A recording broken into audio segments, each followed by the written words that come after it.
Hello, welcome to the Kalpana nursing classes. Myself Pushpendra. स्वागत है आपका फिर से इस प्लेटफॉर्म पर।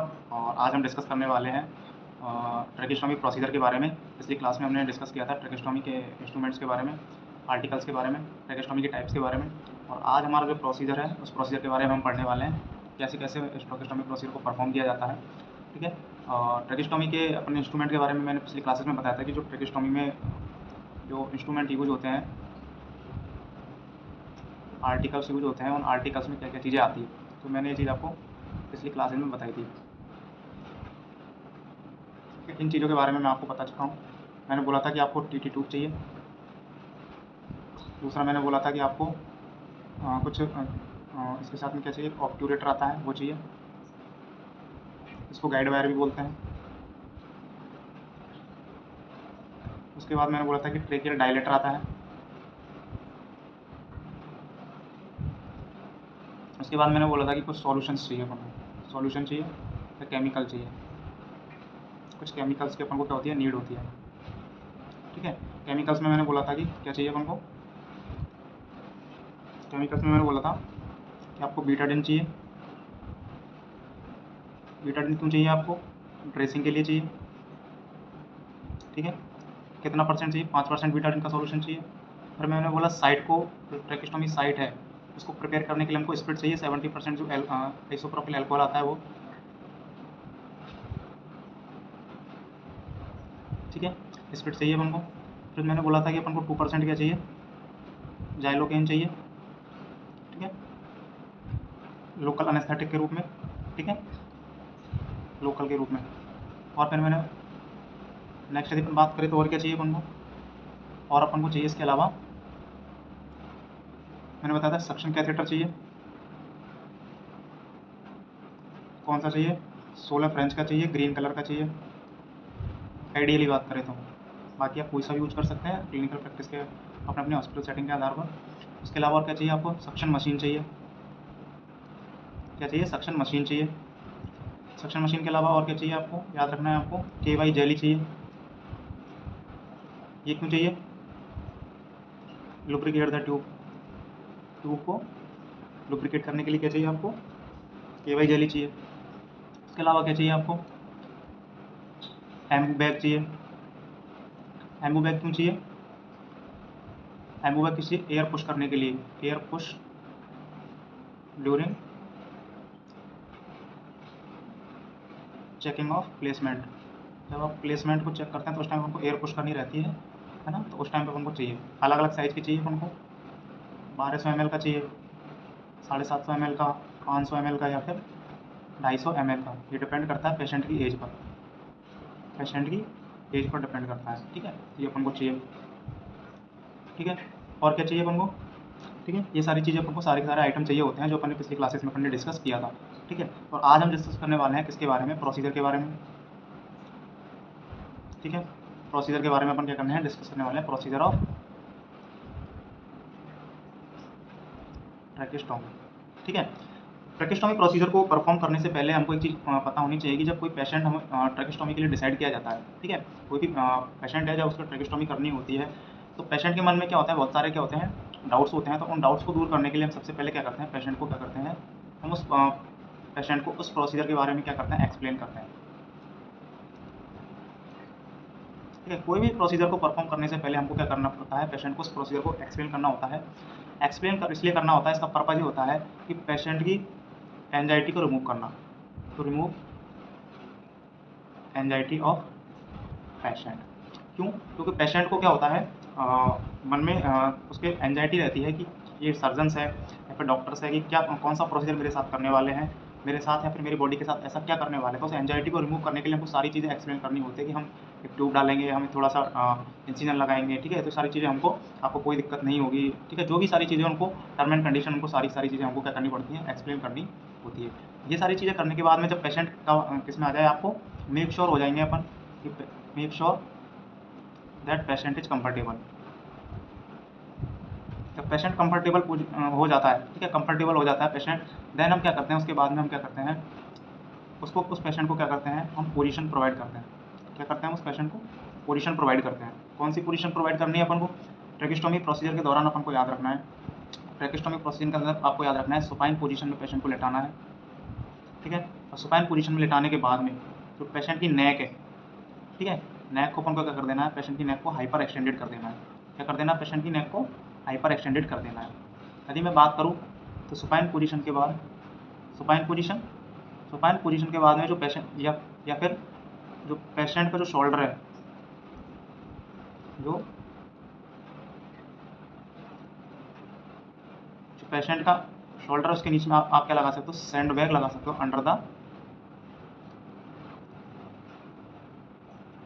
पेशेंट शोल्डर, ठीक है। तो ये पोजीशन आपको क्या करनी है, प्रोवाइड करनी है पेशेंट को। ट्रैकेस्टोमी प्रोसीजर के लिए आपको याद रखना है सुपाइन पोजीशन में पेशेंट को लेटाना है और पेशेंट की जो शोल्डर है उसके नीचे आपको क्या कर देना है, सैंड बैग लगा देना है। सैंड बैग या फिर कोई भी एक्सटेंशन लगा देना है। क्या लगा देना है, एक्सटेंशन। ये सब क्यों लगा रहे हैं अपन, इसलिए लगा रहे हैं to hyperextend the patient head या नेक, ठीक है। और ये ऐसा क्यों कर रहे हैं अपन, ऐसा इसलिए कर रहे हैं, इसका भी पर्पज क्या है हमारा, इसलिए कर रहे हैं to clearly visualise the tracheal rings, ठीक है।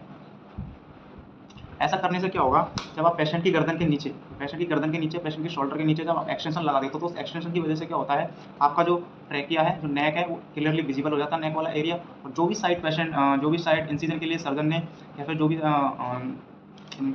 साइड आपके लिए चूज की गई है, ठीक है, इंसिजन साइड जो भी चूज की है वो इंसिजन साइड क्या हो जाती है, प्रोमिनेंट हो जाती है। क्या हो जाती है, इंसिजन साइड क्या हो जाती है, प्रोमिनेंट हो जाती है। इंसिजन साइड को प्रोमिनेंट करने के लिए अपन क्या करते हैं, सारी चीज़ें करते हैं।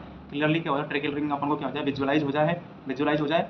उसके लिए अपन क्या करते हैं, पेशेंट को सुपाइन पोजीशन देते हैं और उसके नीचे क्या करते हैं, अपन शोल्डर के नीचे क्या लगा देते हैं, सैंड बैग लगा देते हैं। इसको बोलते हैं एक्सटेंशन करना या हाइपर एक्सटेंशन करना, ठीक है। नेक का क्या हो जाएगा, हाइपर एक्सटेंशन। तो कौन सी पोजीशन हुई, पेशेंट को सुपाइन रखना है, सैंड बैग करना है, शोल्डर के नीचे सैंड बैग लगाना है, जिससे पेशेंट क्या होगा, हाइपर एक्सटेंडेड हो जाएगा, पेशेंट की नेक हाइपर एक्सटेंडेड हो जाएगी, ठीक है। इसको अपन क्या बोलते हैं, इसको अपन यदि मैं बात करूँ, इस पोजीशन को यदि अपन बात करें तो इस पोजीशन को बोला जाता है रोज पोजीशन। कौन सी पोजीशन बोला जाता है, आपको याद रखना है, रोज पोजीशन।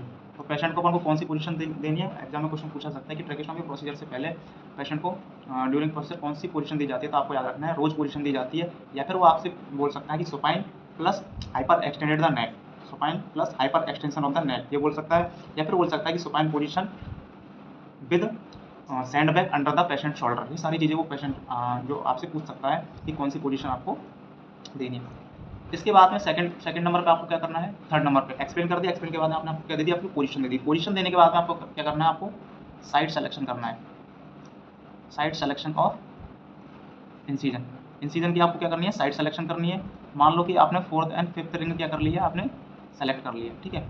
इसके बाद अपन को क्या करना है, नेक्स्ट साइड सेलेक्शन के बाद में क्या करना है, उस साइड को क्या करना है, अपन क्लीन करना है।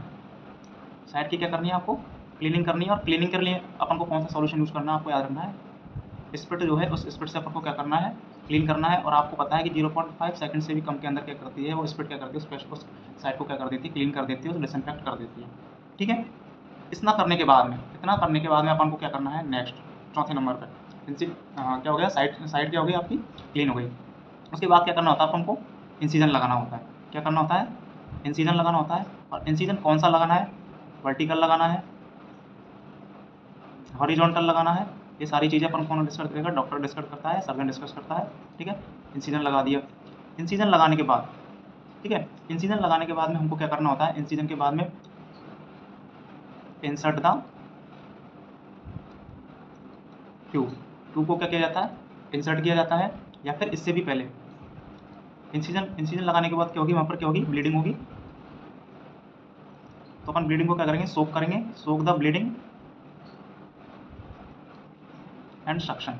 ब्लीडिंग को वहाँ पे सोक किया जाएगा और सक्शन किया जाएगा, ठीक है। और उसके बाद में छठे स्टेप के अंदर अपन क्या करते हैं, ट्यूब को क्या कर देते हैं, इंसर्ट कर देते हैं, इंसर्ट द ट्यूब, ठीक है। ये सारी बातें समझ में यहाँ पर। तो मैंने क्या किया, सबसे पहले पेशेंट को क्या दी, सुपाइन पोजीशन दी। सुपाइन पोजीशन देने के बाद में पेशेंट के शोल्डर के नीचे क्या कर दिया, मैंने एक्सटेंशन लगा दिया, ताकि पेशेंट कौन सी पोजीशन में आ जाए, रोज पोजीशन के अंदर आ जाए। रोज पोजीशन का फायदा क्या है, ये फायदा है कि ताकि हमारा जो ट्रेकिया है, हमारा जो नेक वाला पोर्शन है, प्रोमिनेंट हो जाए और वहाँ पर जो सेलेक्टेड रिंग है जिसके अंदर अपन को इंसिजन लगाना है वो हमको क्लियरली विजुअलाइज हो, ठीक है। उसके बाद अपन क्या करते हैं, पोजीशन देने के बाद में उसकी साइड को सेलेक्ट कर लेते हैं कि कौन सी रिंग में लगाना है। उस रिंग के अंदर या फिर उस जगह पर अपन क्या करते हैं, उसको क्लीन किया जाता है। क्लीन करने के लिए अपन स्प्रिट का यूज़ करते हैं। स्प्रिट का यूज़ कर लिया, उसके बाद अपन को क्या करना होता है, इंसिजन लगाना है। डॉक्टर क्या करता है, इंसिजन लगाता है। इंसिजन कौन सा लगाना है, वर्टिकल लगाना है, हॉरिजॉन्टल लगाना है, वो उसके ऊपर डिपेंड करता है। इंसिजन लग गया, इंसिजन के बाद में अपन क्या करते हैं, जो ब्लीडिंग वहाँ पर हो रखी है उसको सोक किया जाए, किससे, या तो गॉज पीस से, या फिर उसका क्या किया जाता है, सक्शन किया जाता है। ठीक है, और इतना सब करने के बाद में हम क्या करते हैं, बाद में जो अप्रोप्रिएट साइज की और टाइप की क्या करते हैं अपन वहाँ पर ट्रेकिस्टोमी ट्यूब को क्या करते हैं, इंसर्ट कर देते हैं। इतना सब करने के बाद में ट्रेकिस्टोमी ट्यूब को इंसर्ट करने के बाद में जब ट्रेकिस्टोमी ट्यूब को क्या हो गया वहाँ पर, इंसर्शन ऑफ ट्रेकिस्टोमी ट्यूब के इंसर्शन के बाद में अपन को चेक करना है कि क्या ट्रेकिस्टोमी ट्यूब सही जगह पर प्लेस हुई है नहीं है। अपन क्या करते हैं, उसका क्या करते हैं, प्लेसमेंट को क्या किया जाता है, चेक किया जाता है। प्लेसमेंट को चेक करने के लिए अपन क्या करते हैं, दो मेथड यूज़ करते हैं यहाँ पर। ठीक है, जो ट्रेकिस्टोमी के प्लेसमेंट को यूज़ करने के लिए, ठीक है, ट्रेकिस्टोमी के प्लेसमेंट को चेक करने के लिए हम, या तो हमारे पास क्या होना चाहिए, एक्सरे होना चाहिए, या तो हम क्या करें, उसका बेड साइड एक्सरे करें, सबसे बेस्ट तो यही है। या फिर दूसरा ऑप्शन होता है अपन के पास, अपन क्या करें, अस्कल्टेशन मेथड का यूज़ करें। कौन सा मेथड का यूज़ करें, अस्कल्टेशन मेथड का। आइडियली जो बात करें अपन, आइडियली जो प्रायोरिटी की बात करें, आइडियली प्रायोरिटी तो एक्सरे होना चाहिए। और यदि अपन अस्कल्टेशन की बात करें तो ये आपकी सेकंड प्रायोरिटी है। ठीक है, कैसी प्रायोरिटी है आपकी, सेकंड प्रायोरिटी पे आपको क्या करना है, आपको अस्कल्टेशन करना है। ठीक है, तो प्लेसमेंट के लिए आपके पास दो ऑप्शन है, या तो आप एक्सरे करें या फिर आप अस्कल्टेशन मेथड का यूज करें। एक्सरे आपकी फर्स्ट प्रायोरिटी रहती है और अस्कल्टेशन आपकी सेकंड प्रायोरिटी, क्योंकि एक्सरे बेड साइड अवेलेबल होना क्लिनिकल प्रैक्टिस के अंदर थोड़ा रेयर होता है। ठीक है, बहुत कम चांसेस होते हैं, ओटी के अंदर वगैरह ये सारी चीज़ें मिल भी जाती है, नहीं भी मिलती है। तो अस्कल्टेशन मेथड जो है क्लिनिकली क्या होता है, कॉमन होता है। क्लिनिकली क्या होता है, ये कॉमन क्या है, मेथड है किसका, ट्रेकिस्टोमी के प्लेसमेंट को चेक करने का। ठीक है, तो ये क्या रहेगा आपका मोस्ट कॉमन मेथड कौन सा रहेगा, आपका अस्कल्टेशन मेथड रहता है। बाकी एक्सरे वगैरह भी आपकी क्या है, बेस्ट यदि बात करूँ तो बेस्ट तो आपका एक्सरे ही है प्लेसमेंट को चेक करने का।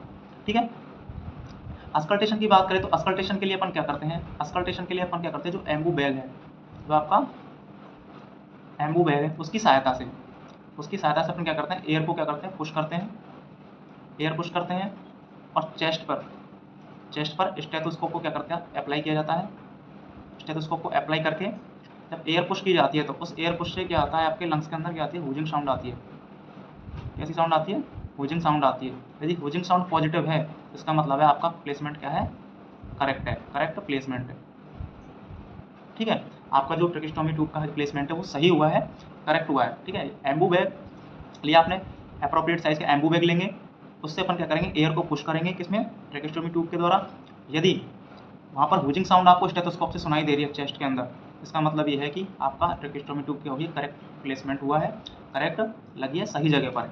ठीक है, एम्बू बैग की यदि बात करें अपन, तो एम्बू बैग मैंने बोला 1200 ml आता है, सीसी में आता है, 750 आता है, आपका 500 आता है, और 250 आता है।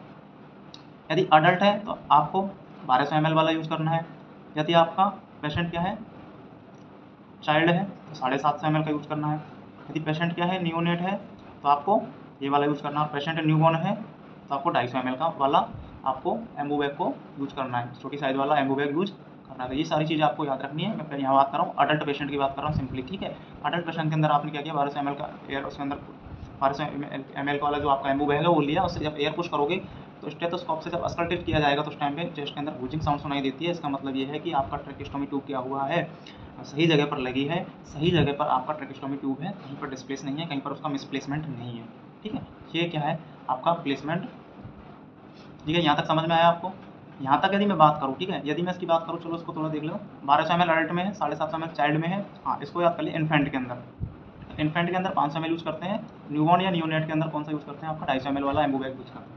ठीक है, तो आपका प्लेसमेंट क्या होगा, करेक्ट होगा। प्लेसमेंट के बाद में आपको क्या करना है, प्लेसमेंट के बाद में अब आपकी ट्रेकिस्टोमी ट्यूब क्या हो गई है, प्लेस हो गई है, तो हमको क्या करना है, उसको फिक्स करना है ताकि ये ड्यूरिंग सर्जरी के दौरान या फिर नॉर्मली ये क्या हो, ट्यूब है आपकी डिस्प्लेस ना हो, डिसलॉक ना हो, या फिर इधर उधर हट नहीं जाए। तो अपन क्या करते हैं, पेशेंट को जो ट्यूब है उसको अपन इंटरनली फिक्स करते हैं। सबसे पहले अपन क्या करते हैं, इंटरनल फिक्सेशन करते हैं। इंटरनल फिक्सेशन के लिए क्या करना होता है, आपको 5 से 10 ml एयर बाई सिरिंज के द्वारा 5 से 10 ml एयर क्या कर देनी है आपको उसके अंदर पुश कर देनी है, किसमें, इनटू ट्यूब, जिससे क्या होगा, आपका जो बलून है, जो कफ है, वो क्या होगा, इन्फ्लेट होगा, और इन्फ्लेट होने की वजह से क्या हो जाएगा, वो वहाँ पर लॉक हो जाएगा। ठीक है, इस इंटरनली फिक्स करने के लिए अपन क्या करेंगे, उसके अंदर 5 से 10 ml एयर अपन सिरिंज के द्वारा क्या कर देते हैं, पुश कर देते हैं उस कफ के अंदर, तो वो होता है इंटरनली क्या होती है, आपकी ट्रेकिस्टोमी हो जाती है, फिक्स हो जाती है। इसके बाद अपन क्या करते हैं, उसको बाहर से फिक्स करने के लिए, एक्सटर्नली अपन क्या करते हैं, फिक्स करने के लिए, बाहर से फिक्स करने के लिए अपन क्या करते हैं, जो ट्रेकिस्टोमी ट्यूब का के साथ में जो रिबन टाई है उसका, उस रिबन टाई को फिक्स करते हैं अपन, या टाई करते हैं lateral side of neck, lateral side of neck, lateral side of neck अपन क्या करते हैं, उसको रिबन टाई को बांध देते हैं। तो ट्रेकिस्टोमी के करेक्ट प्लेसमेंट के बाद में अपन ने क्या किया, उसको बांध दिया, कहाँ पर, लेटरल साइड ऑफ नेक अपन ने क्या कर दिया, उसको फिक्स कर दिया है। ठीक है, बाहर से, और अंदर से अपन ने क्या किया, उसके अंदर 5 से 10 ml एयर अपन ने क्या कर दी, सिरिंज के द्वारा क्या कर दी, पुश कर दी। इस तरह से हमारा ट्रेकिस्टोमी का क्या हो गया, प्लेसमेंट हो गया। तो अपन ने क्या किया, प्रोसीजर के दौरान सबसे पहले अपन ने क्या किया, प्रोसीजर को एक्सप्लेन किया पेशेंट को कि हम क्या करने वाले हैं, ताकि पेशेंट की क्या हो, एंजाइटी में ना रहे हो, पेशेंट को पता रहेगी हम उसके साथ में कौन सा प्रोसीजर करने वाले हैं, क्या करने वाले हैं। ठीक है, उसके बाद में अपन क्या करते हैं, पेशेंट को क्या करते हैं, बस सुपाइन पोजीशन देते हैं, नेक को उसके हाइपर एक्सटेंड करते हैं, या फिर शोल्डर के नीचे अपन क्या कर देते हैं, सैंडबैग लगा देते हैं। ठीक है, इस तरह से जो पोजीशन दे रहे हैं उसका नाम क्या है, रोज पोजीशन उसको बोला जाता है। पोजीशन देने के बाद में अपन क्या करते हैं, पोजीशन देने के बाद में अपन क्या करते हैं, साइड को क्लीन किया जाता है। ठीक है, साइड को क्लीन किया जाता है, किससे, स्पिरिट से साइड को क्लीन किया जाता है। स्पिरिट से क्लीन करने के बाद में, स्पिरिट से उस साइड को क्लीन करने के बाद में अपन क्या करते हैं, वहाँ पर इंसीजन लगाते हैं। इंसीजन कौन सा लगाते हैं, वर्टिकल लगाते हैं, हॉरिजॉन्टल लगाते हैं, डिपेंड ऑन डॉक्टर। ठीक है, वो कौन सा इंसीजन चूज करता है, सेलेक्ट करता है।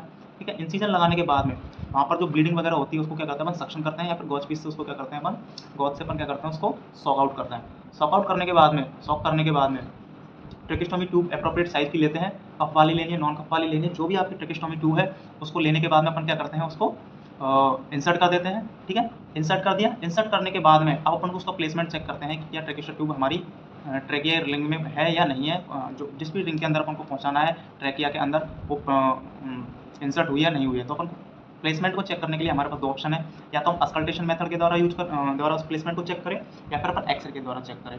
बेस्ट यदि आइडियल मेथड की बात करूँ तो एक्सरे सबसे बेस्ट रहता है, लेकिन एक्सरे हर जगह पर हर टाइम उपलब्ध नहीं होता है, अवेलेबल नहीं होता है। उस कंडीशन में अपन अस्कल्टेशन मेथड का यूज करते हैं। क्लिनिकली मोस्ट अवेलेबल मेथड जो होता है, मोस्ट कॉमन यूज मेथड जो होता है, वो आपका अस्कल्टेशन मेथड ही है। इस अस्कल्टेशन मेथड के अंदर अपन क्या करते हैं कि जो एम्बू बैग है एप्रोप्रिएट साइज का, अकॉर्डिंग टू पेशेंट एज, वो अडल्ट है, चाइल्ड है, इन्फेंट है, न्यूबॉर्न है, उस एज का, ठीक है, अपन को क्या करते हैं, एप्रोप्रिएट साइज का एम्बू बैग लेते हैं, उसके द्वारा अपन क्या करते हैं, एयर को पुश करते हैं ट्रेकिस्टोमी ट्यूब में। ठीक है, एयर को पुश करने के दौरान अपन स्टेथोस्कोप को चेस्ट पर रख करके अपन चेक करते हैं कि क्या पेशेंट के अंदर ह्यूजिंग साउंड आ रही है। यदि ह्यूजिंग साउंड यदि पेशेंट को आ रही है तो इसका मतलब है एयर, जैसे किसी ट्यूब के अंदर एयर के जाने की जो ह्यूजिंग साउंड आती है, ठीक है, जब एयर उसकी दीवारों से टकराती है तो एक ह्यूजिंग साउंड प्रेजेंट होती है। ठीक है, तो वो जो साउंड आती है, यदि वो साउंड वहाँ पर आपको सुनाई दे रही है, हियर हो रही है, ठीक है, क्लियरली, तो इसका मतलब है कि आपकी ट्रेकिस्टोमी ट्यूब प्रॉपर्ली प्लेस हुई है ट्रेकिया के अंदर। इतना सब होने के बाद में अपन क्या करते हैं, ट्रेकिस्टोमी ट्यूब को फिक्स करना होता है। फिक्स करने के लिए आपको अंदर से भी फिक्स करना है और बाहर से फिक्स करना है। अंदर से फिक्स करने के लिए यदि अपन क्या करते हैं, अंदर से फिक्स करने के लिए 5 से 10 ml एयर सिरिंज के द्वारा अपन पुश कर देते हैं, जिससे जो ट्रेकिस्टोमी ट्यूब का कफ है वो इन्फ्लेट हो जाता है और वो लॉक कर देता है। ठीक है, उसकी दीवारों को भी, ट्रेकिया की दीवार को क्या कर देता है, लॉक कर देता है, और ट्रेकिया की दीवारों से क्या होता है, बिल्कुल लॉक हो जाता है। ठीक है, एक्सटर्नली फिक्स करने के लिए जो ट्रेकिस्टोमी ट्यूब का रिबन टाई जो आता है उसको अपन लेटरल साइड ऑफ नेक क्या कर देते हैं, अपन फिक्स कर देते हैं। इस तरह से इंटरनली और एक्सटर्नली वो ट्रेकिस्टोमी ट्यूब क्या हो जाती है, फिक्स हो जाती है। ठीक है, ये सारी चीज़ में समझ में आई आपको। तो यहाँ पर हुआ है कि ट्रेकिस्टोमी का प्लेसमेंट अपन ने कर दिया। अब ट्रेकिस्टोमी के, तो आज मैंने आपको प्रोसीजर के बारे में बताया, किसके बारे में बताया है, प्रोसीजर ऑफ TT2। ठीक है, और उससे एसोसिएटेड जो प्रॉब्लम्स है वो सारी चीज़ें मैंने बताई, जिसमें